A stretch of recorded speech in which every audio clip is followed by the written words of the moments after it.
Olá, alunos! Nós vamos conversar hoje sobre o resumo, que é a unidade que vocês estão estudando ou começarão a estudar brevemente.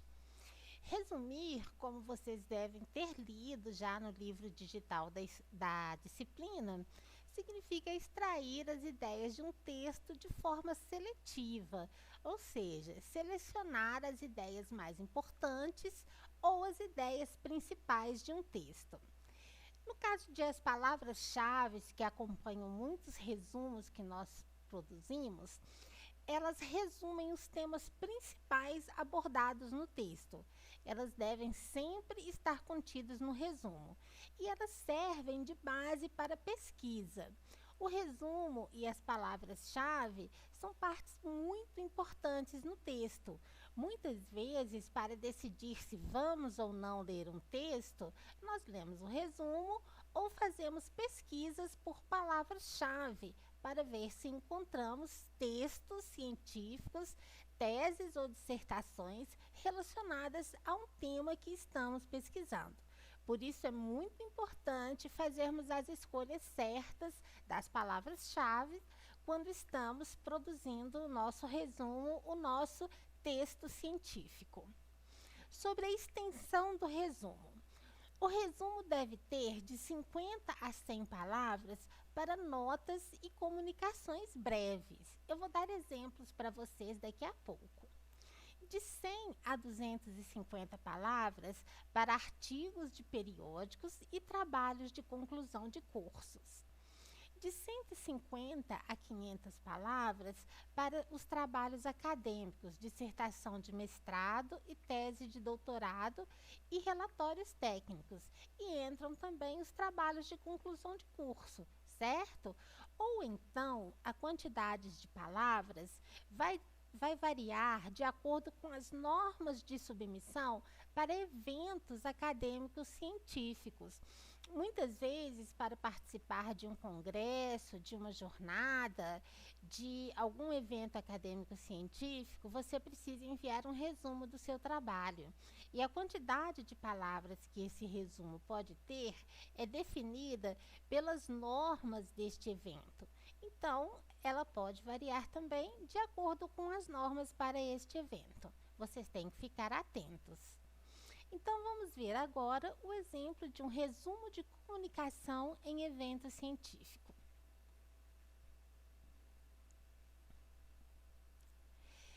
Trata-se aqui do 9º Congresso Internacional da Associação de Pesquisadores em Crítica Genética. Eu peguei aqui dois resumos de duas comunicações que foram enviadas para nós analisarmos. O primeiro resumo, intitulado Trabalho Corporal do Ator no Folguedo do Cavalo Marinho das Cidades Paraibanas de João Pessoa.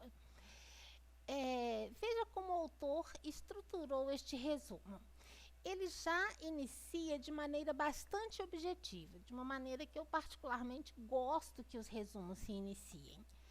Esta pesquisa tem como objetivo, então de cara ele já comunica para o leitor o objetivo da pesquisa, que é oferecer ao ator um processo criativo através da perspectiva corporal dos brincantes da manifestação popular do cavalo marinho, tendo como eixo norteador os pressupostos teóricos práticos da antropologia teatral e o método das artes físicas. Posteriormente, ele vai dizer qual que é a metodologia, qual que é o método, como que ele fez para desenvolver a sua pesquisa, que é uma parte que tem que estar contida também em resumo de pesquisa, em resumo de trabalho científico. Então, ele opta por dizer sobre o seu desenvolvimento. Veja, seu desenvolvimento dá-se através do aprendizado das movimentações desses brincantes, com as quais o ator desenvolve um repertório pessoal para ser utilizado em seu trabalho corporal e criativo nas etapas de treinamento, preparação e composição de matrizes de movimento. Mediante o encontro com a dramaturgia, essas matrizes dão origem a partituras físicas de ação. Por meio dos jogos teatrais e dinâmicas, essas partituras físicas de ação transformam-se em ações físicas de recorte realista com qualidades originárias da movimentação do brincante popular. Esta parte que está marcada é justamente a conclusão a que eles chegam com a pesquisa.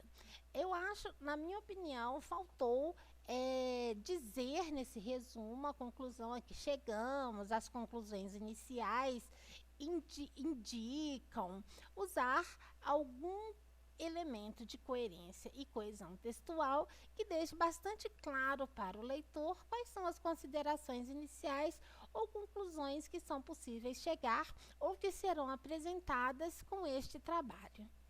Já no segundo resumo que nós vamos observar aqui, nós temos qual a dimensão criativa do projeto de design. É o título do trabalho. Então, o resumo já não começa com aquela estrutura que eu disse que eu gosto, que é dizendo de uma vez qual que é o objetivo do trabalho. Ela faz uma certa introdução antes. Ela diz, a partir dos estudos feitos pela crítica genética, apresento neste artigo, aí sim, ela vai dizer o que apresenta. É sempre importante deixar claro o que vai ser apresentado no trabalho. Então, aqui a gente vê que ela aproveitou o resumo de um artigo, provavelmente, porque ela coloca, apresento neste artigo alguns apontamentos sobre dinâmicas que moldam o sentido de um projeto de design. Quais são as perguntas que moldam essa reflexão que ela traz? A pergunta que norteia esse artigo que ela escreve ou este trabalho que ela apresenta. Por quais mecanismos uma reunião de desenhos, diagramas, textos, tipografia, cores traduz as configurações de um livro? Por quais dinâmicas a identidade do designer se revela a partir de um projeto? E aí, dá a explicação ao leitor. A partir destas questões, o que foi feito?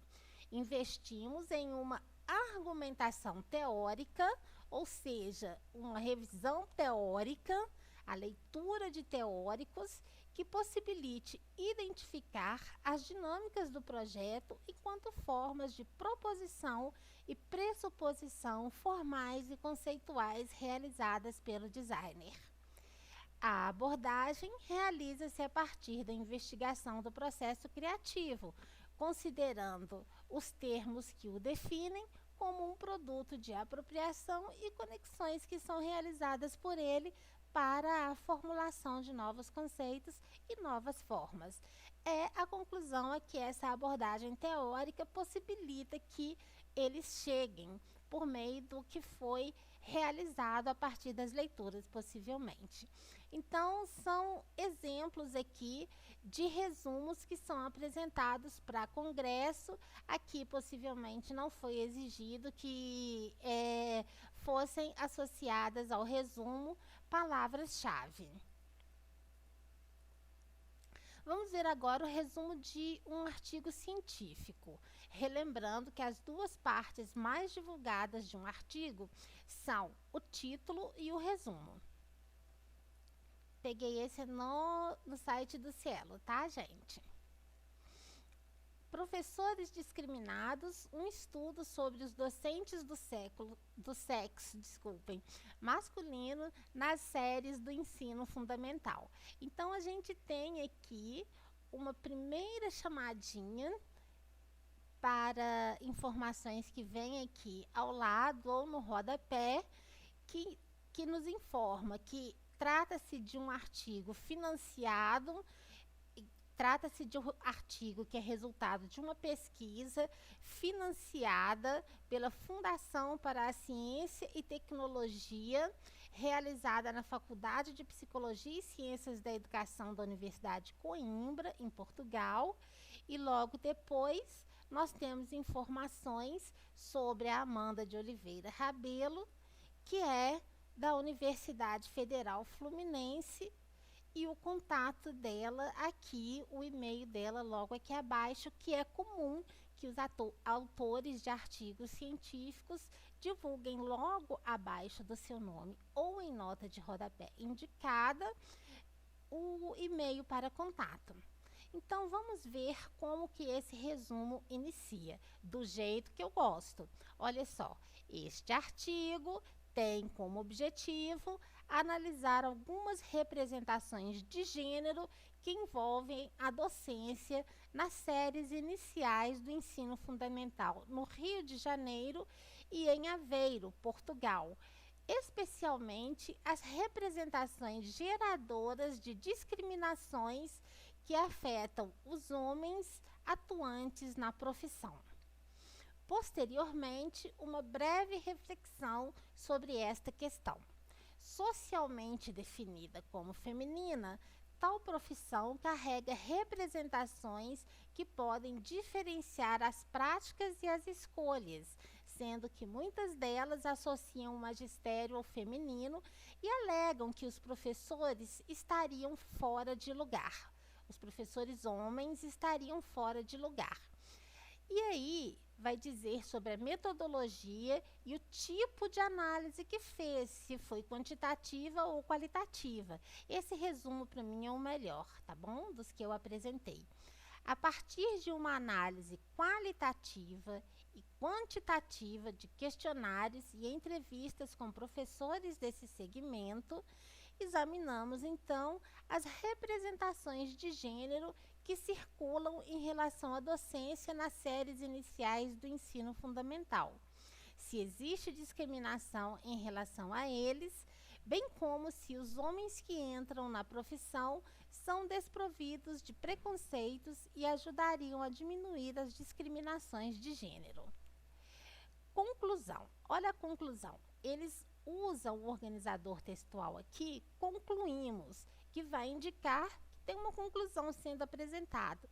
Claríssimo esse resumo. Concluímos que o simples fato de existir um professor do sexo masculino nas salas de aula pode provocar várias representações de gênero. Nesse sentido, os professores podem ou não tentar quebrar tais representações. O que aconteceu com alguns dos participantes desta investigação? Mesmo sofrendo preconceitos, porém, muitos se aproveitam das vantagens da masculinidade na sociedade. Apesar disso, demarcamos que a presença de professores do sexo masculino nas séries iniciais é uma forma de inserir questões de gênero na educação. Demonstrar às crianças na escola que o homem também pode escolher essa atividade com sucesso e evidenciar que a aptidão para o magistério não depende de sexo. As palavras-chave gênero, professores, sexo masculino e discriminação todas estão contidas no contexto do resumo. Então, este é um resumo absolutamente correto e coerente com as normas que regem a elaboração do resumo acadêmico. Agora eu vou mostrar para vocês o resumo de um TCC de um curso de engenharia da computação. Vamos lá? Bom, robô solucionador de Sudoku. Nós temos o título, o autor, que é o Tiago Zanivans Felisberto.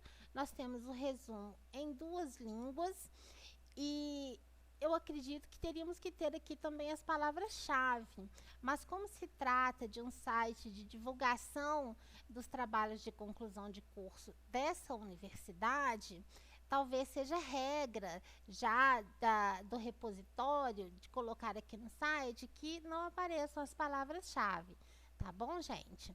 Mas vejam como que esse resumo ele vai ficar um pouco diferente dos outros, inclusive no que diz respeito às normas de elaboração de resumo. Então, vocês fiquem atentos quando forem elaborar os resumos do trabalho de conclusão de curso de vocês, de maneira a deixá-los bastante claros, tá certo? Os avanços tecnológicos dos dispositivos de aquisição de imagens, aliados ao crescente aprimoramento do hardware computacional, estão impulsionando o desenvolvimento dos sistemas de máquina. Esses sistemas são atualmente empregados para solucionar problemas de natureza diversa em áreas como medicina, biologia e, em especial, a indústria. Ótimo! E aí vem a parte que o resumo precisa ter. Este trabalho faz o quê? Ele apresenta o projeto de um robô construído exclusivamente com peças de Lego, capaz de solucionar jogos de Sudoku escritos em papel. O que ele vem a ser? Trata-se de um plotador cartesiano controlado por um sistema de visão de máquina. Qual que é o objetivo do projeto? Como que ele diz sobre esse objetivo? Ele diz, o projeto visa introduzir princípios, modelos e aplicações dos sistemas de visão. O projeto executado pelo robô inicia-se com a captura de uma imagem do seu espaço de trabalho, utilizando-se de uma webcam. A imagem capturada é então analisada pelo sistema de visão que identifica o jogo, interpreta-o e soluciona em memória. Finalmente, a solução é escrita pelo robô por meio de uma caneta acoplada ao seu elemento terminal. É o que acontece aqui nesse projeto, é o resumo do trabalho de conclusão de curso aqui do Tiago Zanivan Felisberto. Eu, particularmente, acho que esse resumo poderia ter sido redigido de uma outra forma, de maneira a ficar mais claro ainda do que está. Vocês que são da área, vocês que são da área de engenharia da computação, que estão assistindo essa explicação, concordam comigo? Fica aí a pergunta para vocês, tá certo? Lembrando então para vocês que o resumo, ele pode ser, vocês podem encontrar resumos que são estruturados, ou seja, ele pode ser formado por partes, itens ou seções. Quando ele é formado por partes, itens ou seções, essas partes, itens ou seções são sempre precedidos de subtítulos. Ou então ele pode ser não estruturado. No caso da nossa disciplina, nós vamos produzir resumos não estruturados, tá certo? Que apresenta as informações em um texto corrido, um só parágrafo. Tá compreendido, gente? O que eu peço que vocês escrevam é um resumo não estruturado. O resumo como técnica de estudo. Além das aplicações em termos acadêmicos, que tem as suas normas, tem as suas indicações de uso, o resumo também é uma excelente técnica de estudo. E sempre que vocês forem elaborar o resumo como técnica de estudo, ou seja, para consultar depois, e também o resumo que vocês vão apresentar aqui na nossa disciplina, como exercício de elaboração de um resumo, vocês têm que apresentar o cabeçalho, né, a referência bibliográfica, uma introdução, o assunto que é abordado no texto. Normalmente, o assunto que é abordado no texto está indicado pelo autor de maneira, às vezes, objetiva, como vocês viram no exemplo. Esse artigo aborda a questão X, etc. e tal, ou então o autor ele utiliza de outras maneiras de dizer sobre o tema que ele aborda, que não é uma maneira tão direta, e você tem que encontrar. Está certo? O objetivo do texto, a mesma observação. O objetivo desse texto é, se o assunto abordado é o objetivo de abordagem desse assunto é etc, etc, etc. As teses que o autor sustenta ou rejeita para para falar sobre o tema que ele escolhe abordar e as conclusões que ele chega em relação a esse tema abordado. Essas conclusões, elas normalmente vêm no decorrer do texto ou estão concentradas no final do texto científico. Está certo? Eu gostaria de desejar para vocês bons estudos e sempre entrem em contato comigo por meio do ambiente virtual de aprendizagem para esclarecer qualquer dúvida que tenham. Tá bom? Muito obrigada pela atenção, um grande abraço e bons estudos!